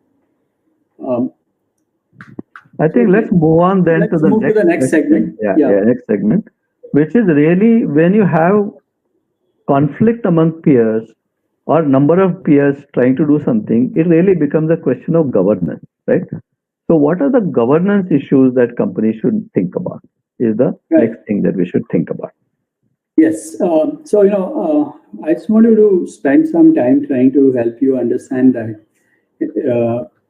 See, we all are all founders of the business. When we run our own companies, we run our own challenges. It's a pretty hard job. You don't know everything. You have no idea how to do many different kinds of things. And you can't just say, oh, I'm going to hire someone for every different task. You need that network of mentors. Okay. who are going to give you the guidance and ideas on what should you do. And the point I want to make here, which is the critical point, is that these mentors don't happen by accident, and you don't go find a mentor when you have a problem. You have to have a network of mentors that you create deliberately so that you know who you can go to when you need to go to them. And that is really the key to what I'm going to mention today as a starting point. In addition to that, after you get past that, I'm going to tell you how to make boards and mentors, what is the difference, and how to get that going. So now, Ashok, one of the questions that people will ask you, and I'm going to answer that question, is saying that where do you find these mentors? Okay, so this is just a stupid exercise, but I looked at mentors in LinkedIn, and it shows 3.7 million on Jan 29th. I'm sure if I did this again, it'll be a lot more. Coaches, 5.9 million. So everyone wants to be a mentor. Okay, there is no shortage of people who call themselves mentor today in the LinkedIn kind of situations. So there's no shortage of people who want to be mentors. Now, here's a little bit of a story that I want to share with you. So how do you find mentors? How do you decide what kind of mentors do you have? Are all mentors the same? Are they different from each other? And things like that. So I'm going to give you some analogy on what kind of mentors are important through these 4 pictures that I have here. These are from Indian mythology type situations, and I'm going to explain those to you. So the first kind of mentorship is the Eklavya-Dronacharya relationship. So the idea here is that the Dronacharya did not know that Eklavya was his Shishya. And after he found out, the consequences were not good, but as long as he did not know, things were good. But that's really what the key is. So Eklavya was able to observe what Dronacharya was doing and teaching and learn for himself. He really got good at it. Now, in this world of the internet, this has become very easy to do. So I love to see what Bill Gates writes. I love to see what books he's tracking. I like the fact that, he's working on various different kinds of things, including, his Gates Foundation and various other areas. So for me, Bill Gates is a Dronacharya guru. He doesn't know I'm following him, but he writes enough, so I can take a look at what he's doing. So this is a relationship where, you track these people, you follow them, you observe what they're doing, you look at what they are doing, and you can have many of these kinds of Dronacharya gurus of yours all over the place. And that's a very useful one. The second group is interesting and the important one. See, most of us, in our Hindu families, we have a panchayat of people who gods we have in our thing. There's a Vishnu, there's a Lakshmi, there is a Shiva, and there is a Krishna, and Ganpati is of course there. Right? So you have this whole Devgar, as you call it in Marathi, where you have a set of gods and deities that you put and you do regular puja. So these are like your regular mentors. You need to have someone who is a finance person. You need to have someone who is your tech guy, like the Ganpati. You need to have someone who is the, who can take care of complex situations. When you run into Shiva, you need to have that person and all. And these people need to be in your regular network. The reality is that if you sort of go to Ganpati and say, what should I do? That doesn't help. Ganpati needs to have context of what you have done so far, where are you going to be, and how do you get to the next level. So it is important to keep telling your mentors exactly what your situation is, what kind of work are you doing, meet them regularly, keep them engaged with all of these kinds of things. So when you have a problem, you go to them. They should be able to give you some guidance or advice or whatever else. One of the most important things that I find very useful, and this is where in our tradition, gods become important, is when you tell gods what to do clearly, it clears your mind about what you want to do. So when you go tell a mentor exactly what your problem is, the act of telling your mentor what your problem is actually solves the problem. They may or may not do anything. They just have to sound you out, ask some questions, and maybe they'll get going. So it is very important to spend time with mentors deliberately and systematically. And one of the very important things that you want mentors to do for you is to help you connect to other people. And that's where I come to the special mission thing. So this one picture here that you see is the Narsimha. So Narsimha is the one who, at the behest of Prahlad, came in and killed Hiranyakashipu on his lap. So this was a very complex situation. Hiranyakashipu had all kinds of boons with him, so you could not kill him. And, you had to do it between certain time to certain time, certain location, and certain context. So you need very specialized person to come and take care of your mission. The fact that Vishnu was the person who he prayed and he got him to come here, That is the real reality. So if I need somebody that I don't know where to get to, my mentor board helps me get to that point. And then finally, if you have to do the Dharma Yuddha, you need to bring the Krishna into the game. But you don't want these people on a daily basis. You need to manage your local things. And I must say that this is a very useful and important analogy. And everyone must have a list of written down people who are their part of the regular mentors that they can go to. Who's your Lakshmi mentor, who's your Vishnu mentor, whatever. And you should have your own list, and you should have your own list of Dronacharya people as well. And you should have a way of tracking them regularly. Now, I want to put this on another question that I get a lot from people. Why would somebody want to be a mentor? Right? And where do you find these mentors? How do I go find all these people out there? Now, one thing to note is that not all your mentors, or actually most mentors, don't have to be famous, rich, or very accomplished. Actually, I find my kids to be very good mentors. They ask me hard questions, and they are always up for new things and all that. So, all kinds of people can be your mentors. They know your context. They're willing to give you feedback. They're willing to listen. They're your bouncing board. So that's very important. The second thing is, I think all of you should become mentors to other people. And you will find, and I find, particularly I do this mentoring activities every Saturday. I find them to be very enriching, because every time you learn from, when somebody tells you what their problem is and what they're trying to do, it's a good way for me to learn as well. I mean, how do I get my stories? By asking people, they tell me what their issue is and I can get better at it. So a lot of mentors like mentoring because they benefit from it. So when you create a relationship where you are going to your mentor, you have to think about why that mentor should be mentoring you and what's the value addition you're going to give him in this context. So that's really what this story is about, how to find mentors, Ashok. Should we move to the board now? Yeah, let's talk about next level, which is the board. Okay. Do you need a board? Yeah. So this is another interesting concept, and I personally believe that independent directors are an important opportunity in the structure of a company that can be leveraged very effectively. A lot of small businesses do not take advantage of boards, do not run boards very effectively, and do not have independent directors in their boardroom. We had our first round of independent directors actually starting from 95, 96, when we were like 30, 40 people company. And I must admit the benefit that I got from having independent directors was really, really worthwhile. So every time I meet small companies, I highly encourage them to say, hey, how is your board set up? Do you have the right kind of board? Do you have independent directors on your board? How do you identify boards? And things of that kind. Actually, Ashok has been a consultant to many boards as well. So Ashok, feel free to chip in.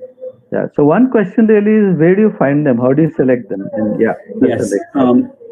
yes, I think that's a very, very good question. And this I want to quote a story that here as well. So in about 2001 or so, CIA had organized an event at Infosys, and they had invited small companies to come, and Murthy shared a day with us, trying to share with us what he was doing and various things. So this is how he explained how you create a board. So a board is should feel like a team, okay? So if I have a company, I'm running a software business and I'm a techie, I don't understand technology, I don't understand finance, legal stuff very well. Maybe my customers are in a certain area. So I should bring in maybe 2 or 3 people. Never have one independent director. Maybe have 2 at least, maybe 3, small number of people who are independent directors who together complement your business. So the way I look at it at Persistent is, we have independent directors. So I have one independent director who is very much focused on financial matters. I have one independent director who is on the technology related side. So he's an academic, it's Professor Pathak. Then I have an independent director who is very much from the market side of things. There's one independent director in Europe. There's a marketing director. So we have directors who play a different role in the company. They map those kinds of things. They come in together to be part of the board. You want the board to feel like it's balanced, and you don't want people to be all of the same kind, because then they start to think in a particular way. The other thing that is very important to have in these kinds of boardrooms and board meetings is to have clarity of what roles people are supposed to play, and ideally find people in the board who have done what you have done, maybe in an order of magnitude bigger than what you have done. So that way, when I have the MD of Tata Motors on our board, and I'm telling him that I'm sweating on 5 crores, He'll tell me that, oh man, 5 crores, why are you so worried about it? In your context, it's not a big deal. You can keep going on. I have experience of selling 5,000 crores, spending 5,000 crores or 50,000 crores. So this whole changes the outlook, and they have a very good perspective of what these issues are and how to deal with it. So you need to find people who are on your board because, they are able to commit time, they have expertise in the area that aligns with you, and are passionate about your business. You definitely want to avoid famous people, relatives, friends, and customers. And customers is a tricky one. But what we have found is that when you get customers, they tend to bully you on the board, one, and other customers hesitate to work with you because your customer is on your board, or their competitor may be on the board. And we need to think about is what can we expect from the board and what can we not expect. Correct. So what should the board members do for you, right? So clearly, one thing that they should do is to provide the time and be available so that they can be a sounding board for you. So when you have a management discussion, you should be able to tell them what you need, and then you can keep getting things done. And you need to have regular meetings, strategy review meetings. Here's my recommendation to most businesses. I think that all of you should run board meetings at least once a quarter. What should you do in a board meeting? So in the board meeting, you should create a plan that says, this is what I've done in the last quarter. This is what I'm going to do in the next quarter, or maybe the next 2 quarters. And during the board meeting, you need to review that you said you would do this in the 2 quarters back. You said you would do this in this quarter, last quarter. Where have you achieved? Have you made your numbers? Have you not made your numbers? Where are your gaps? What are the new things that have come up? Are there any changes that have come up? Why is this important? Because as the founder of the company, you tend to be thinking and engrossed in it. I find it very, very valuable is that when you explain something to someone, it becomes clearer in your own mind. So that is the reason why you want to have these board meetings. You want to put a little bit of an order and a little discipline for you or yourself so that you can be very effective. Beyond these things, the boards in general, especially public boards, are responsible for ensuring stakeholder interests. And I want to call this stakeholder interest, and I think it's important for all of us to realize that we run companies not just for ourselves, but for a broader community. So when we are thinking about stakeholder interests, we are not looking just at shareholder interests. Shareholder interests are one of them, but you are looking at the environment, what are the commitments you are making to the community, how are you taking care of your customers, how are you taking care of your vendors, and a whole bunch of things.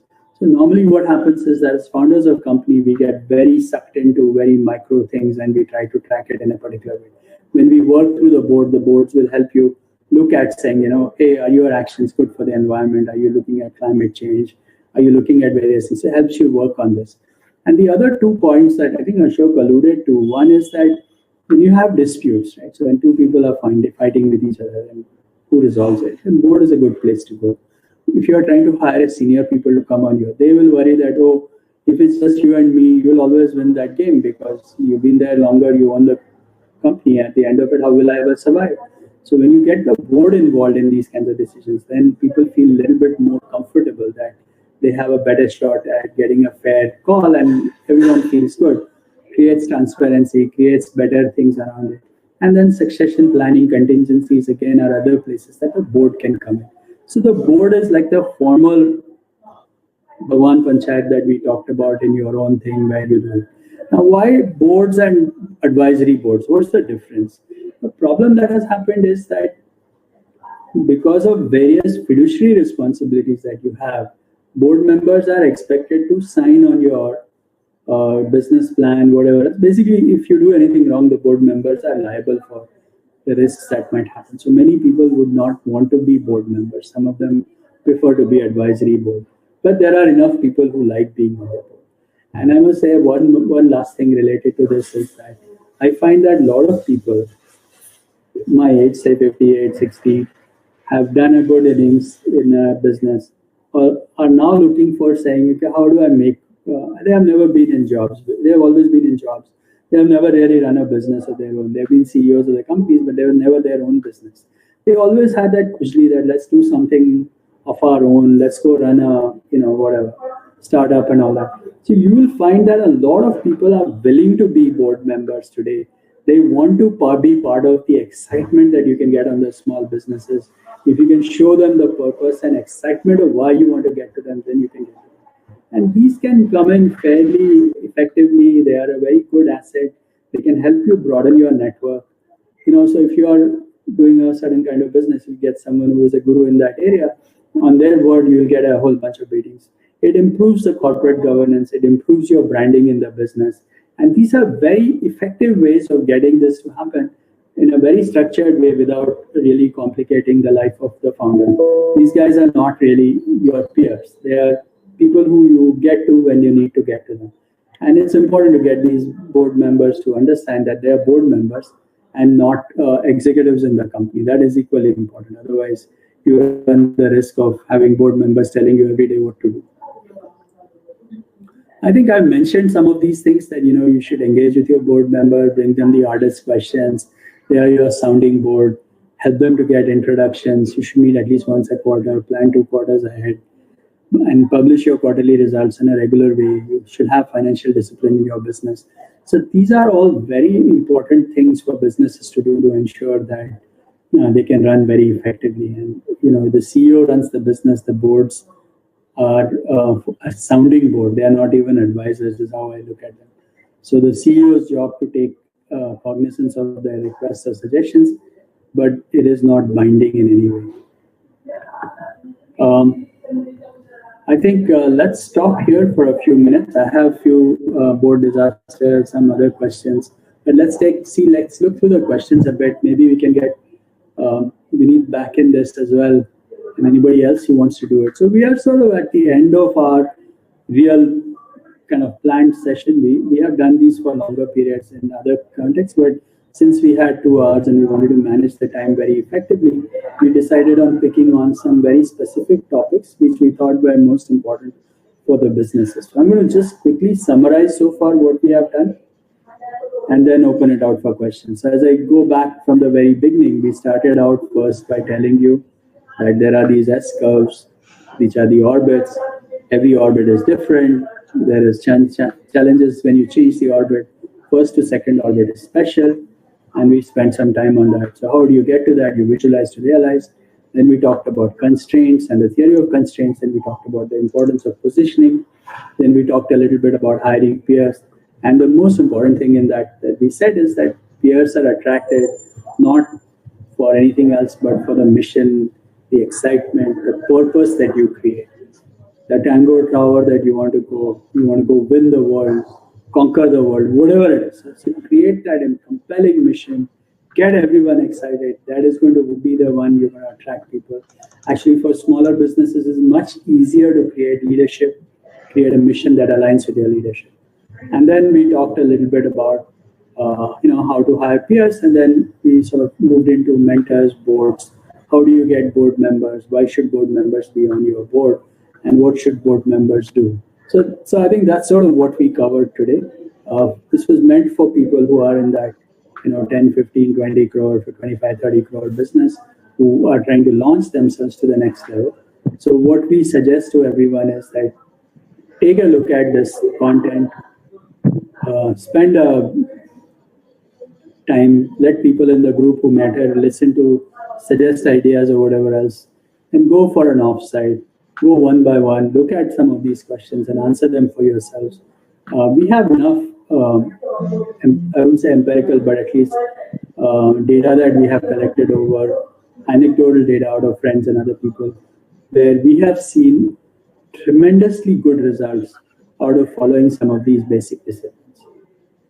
Sorry, Vineet, I thought it'd be good to summarize and then you can just take questions and end whenever you think it's the time to. No, absolutely, Anand. This was really, really insightful, and I must say, how you make it relevant. It's a very difficult topic, but you have made it relevant for the SMEs. The kind of examples you have shared are very, very insightful and simple to understand as well. So we do have questions right now that the audience is asking. Do you want me to read them out for you? Or yeah, sure. Why not? Do that, and you can embellish them a bit as well if you feel. Okay. So, one of the questions that has been asked was Mandar was asking how to create a BCP for a focused offerings, especially in COVID world, and folks who are focusing are struggling. Actually, they are struggling not because of their focus. They are struggling because of whatever reasons, other reasons as well. So if you are not focused, would you not struggle? It's not clear to me. So let me, this is a question that a lot of people struggle on. They all feel like, okay, we should be doing different things. Can I do something else as well? Can I have 5 things so that I can pick and choose what I do? See, the problem is, sure, if you can manage all 5 things, do it. But most of us humans can only handle so many things at a time. So if you can handle a few things at a time, if you're very clear about what those few things are, you can really get good at those things. Trying to be everything is very difficult, right? So this is a practical reason why we suggest that you should pick a few things and really do them well and be a leader in that market. Now you think of it from the buyer's point of view. If I'm going to buy something, you want to buy whatever you want to buy, how do you decide to buy something from someone? You buy something because they are well known, they are leaders in the market, and the leaders always win. And that is the reason why you want to be one of those leaders. So if you have a 10 crore company, how do I create my leadership? So that's really what it is. Now, talking about COVID, okay? Now, it is true that certain businesses at certain points ran into a wall. Nobody anticipated this. And you might have picked a product or an area which was completely crazy, and this has happened. I'm going to give you my story in this context, okay? And this is a story that I'm going to share in the following sense. I've seen 3 crises of large magnitudes like this in my 30-year career. One was in the 2000 time frame, Y2K had happened, .com burst happened. All of a sudden, we found our customers go away. The second point this happened was in 2008. All of a sudden, everybody froze and people stopped working. And again, now in 2008, we followed a very specific playbook. Problem is that sometimes you cannot anticipate this. For a small business to say you'll have economists all over the world who are tracking the market and you know exactly what's going to come 10 years from now, 2 years from now, 3 months from now, impossible. You have to go with the flow, right? So what is your best asset is your customers. Don't leave them. That is the key. So when you are a leader, you are working as a leader in a certain area. Your customers know you well. That relationship is the most sacred of all the relationships you should maintain. I'll give you the story in 2000 what happened. We had a small number of businesses. There was this tendency to go chase some new areas. Let's go find new things. But in a crisis, when the situation is bad, when the market is really bad, and I'm a buyer, do I go look for new vendors? Never. I'm struggling right now. I'm not going to go look for new vendors. So trying to build new capabilities, new expertise in a crisis is impossible. You cannot do it at that time. What will work, however, is to work with the company. So what happened in 2000 is many of our customers actually went out of business. The companies went out of business. The individuals showed up somewhere else. Right? So the fact that we were loyal to those companies till they died made sure that those people we worked with called us up as soon as they showed up at their new job. This happened in 2001. It happened in 2008 again. So the key is to work and build relationships where you are seen as a good weather, bad weather partner forever. And they should take you wherever you need to go. Trying to build, if I had 5 different things at that time, would that have solved the problem? Not really. I think this whole concept that, I'm going to hedge my bets on an everyday basis doesn't work. You have 2 rabbits. You can't hedge your bets. You've got to pick one and go after it. Well said, Anand. I think basically, what you are carrying into the crisis, whether you're carrying strengths, relationships, or you're carrying just day-to-day, tactical measures or weaknesses, they're going to just become more exaggerated in the crisis. The crisis itself will not, help you solve any of those things. So one of the questions that, is coming up from Manjunath is that as an SME, how do we address the concerns of their customers on the longevity of the product, considering our size as an SME? So maybe their customers think that they will go out of business or something bad will happen. So how they can trust and invest into that product? Correct. I think this is a very important question that Manjunath has asked for sure. And this is a question that every small business has had to face with. And if you realize, one important thing to know is that every large company that you see today was small at one time or the other. So they have solved this problem at one time of their life, somewhere or the other. So it's not like you're the first one trying to solve this problem. That said, now from the buyer's point of view, yes, they're always worried that if I go with a small company, will it go somewhere? What will happen to me and how do I go about it?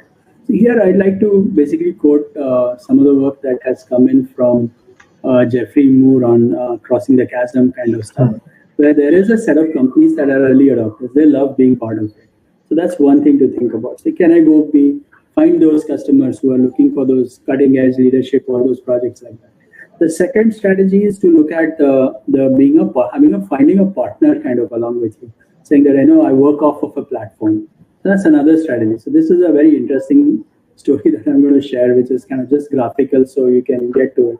So you are a small monkey, a fly that you know, and you're trying to go somewhere. Okay. Now, the best way for that fly to move is to find that buffalo, and basically ride that buffalo. Yeah. Don't try to fly yourself. Go with that buffalo. When you find that your buffalo is not going where you want to go, you find some other buffalo. Jump from one buffalo to the other buffalo. Yeah. So if you're a small fly, right, you don't want to be exposed here. You go with that buffalo. So if you have a product that is, let's say, works with very closely with, let's say, Oracle. Right? So you kind of fit inside Oracle and sort of make relationships with Oracle and then be their best buddy, go wherever they go. Then you are not the only one that is being concerned. So you have to find these niche strategies that are very unique. You have to find a platform in which you're going to play and not try to say, hey, what is there? And the fact is, reassure yourselves, every company that is big today was small one day. They all went through this. So, if everybody said that I'll never buy from small businesses, no company would ever become big. Yeah, no, absolutely. And I think what you talked about relationships earlier and building relationship, also matters, because that trust will carry us through in difficult times or when there are questions on the continuity. So another question from Sudeshna that's come up is, pragmatic question. What is the best remuneration structure for independent directors? Yes, so this is a very, very interesting problem. Okay. But here's the deal. So imagine a guy who used to be the CEO of a big bank. He's on your board now, right? If you try to equate it to cash and say, hey, how much will you pay him? It'd be very difficult to say that, I'm going to compensate for it. He's already made his money. He's kind of well off. So he's not necessarily looking for money. He's looking for excitement for sure. He's looking for perks. Okay, perks mean, okay, he wants to be in a club. He wants to say what his affiliation is. It feels good to say director something rather than retired from somewhere else. So, things like that. If you have a board meeting, give them a business class fare to attend, car to go pick them, drop them. Those kinds of perks are what people are looking for. So my recommendation is, if you're a small struggling company, don't get too much into the big money game. You can't afford it. People are not expecting it. You can be upfront. Tell them that, hey, this is what it is. Can I just share one other interesting thing?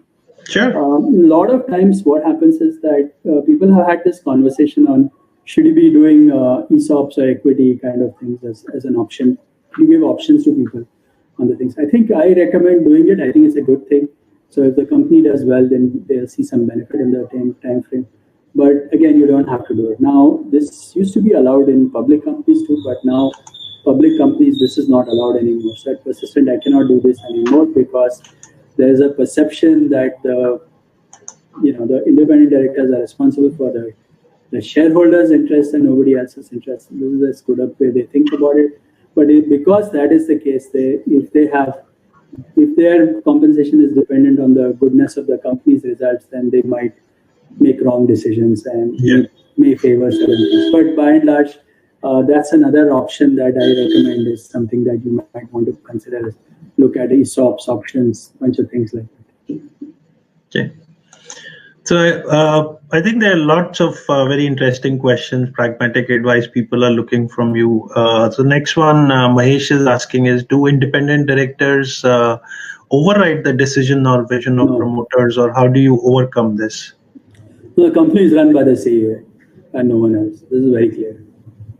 Nobody else but the CEO runs the business. So that's very clear. So his decision is final. He makes the decision. All of these people give opinions. Okay. So you want to add to that? To make that very clear from the outset, that they're giving advice, you're listening to their advice, it doesn't mean you have to do what they say. That has to be made very clear. Okay. So there's a bunch of very interesting other questions also, but we are kind of running out of time here, and we have our next speakers to come on stage as well. So I would like to conclude here, Anand and Dr. Ashok, and like to thank you so much for your time today.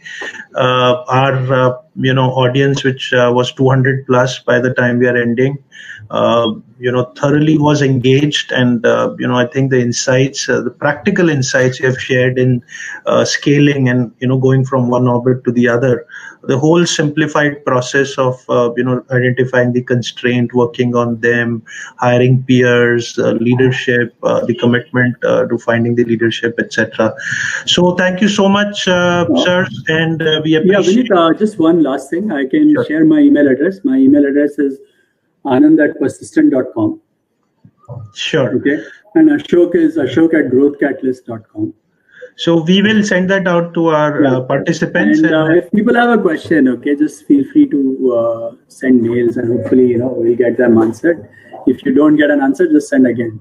And you can share this presentation with anyone who wants it. I'll send it to you. I haven't shared it. We will do that. That's a very generous offer for all our participants that Anand and Dr. Ashok are giving, that they will respond to the questions offline. So thank you once again, sir. Very insightful sessions, and we'll hopefully look forward to getting more wisdom in another opportunity. Thank you so much. Thank you, Al. Thank you. Bye.